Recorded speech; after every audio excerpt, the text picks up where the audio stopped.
สบายดีข้าพเจ้าอภัยวันสุพรรณพรซึ่งเป็นประธานบริษัท Mr. and Miss Beauty Power ลาวจำกัด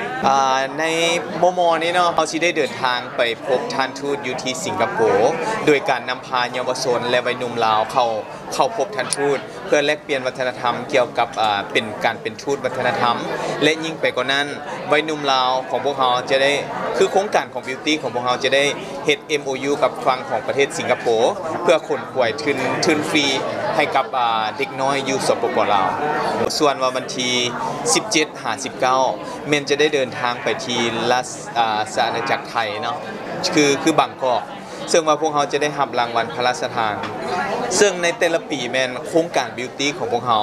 เป็นต่างหน้าให้กับรัฐบาลเลยในกรณีเขารับรางวัลตัวนี้ซึ่งว่าเพิ่นจะมอบให้ภาคส่วนของโครงการ Beauty เป็นผู้คัดเลือกตัวแทนของเด็กลาวและวัยหนุ่มลาวเพื่อเขารับรางวัลพระราชทานซึ่งว่ารางวัลพระราชทานนี้เป็นเพิ่นจัดอยู่ที่ผู้รุษภาถ้าเป็นภาษาลาวก็แม่นกระทรวงศึกษาธิการภาครัฐบาลของไทยนั่นเองครับสปป.ลาวในแต่ละปีแม่นเพิ่นจะให้โควต้าอยู่ประมาณ50ท่านโดยซึ่งว่าแน่นอนอยู่ในนั้นมีแต่สมาชิกของโครงการของพวกเขาแล้วก็จะมีต่างหน้าของกระทรวงแถลงข่าวและวัฒนธรรมไปนำเฮาคนหนึ่งตัวนี้เพิ่นจะแยกเป็นแต่ละสาขาซึ่งจะมีสาขาหลานน้อยผู้ที่มีพรสวรรค์ในด้านการศึกษา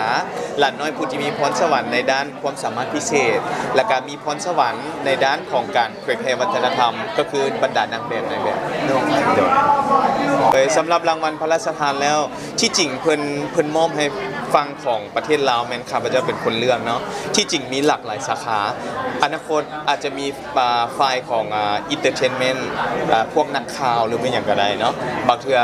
ปีหน้าอาจจะมีการเลือกบางอย่างยิ่งเนาะเมื่อพวกเขาจะได้เลือกหลายๆสาขาเข้ารับรางวัลพระราชทานกัน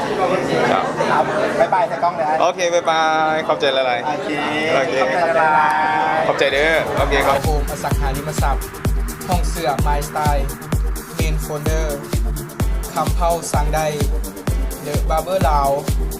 มิสเตอร์ลาววีแค่สมสกัดเพื่อสุขภาพ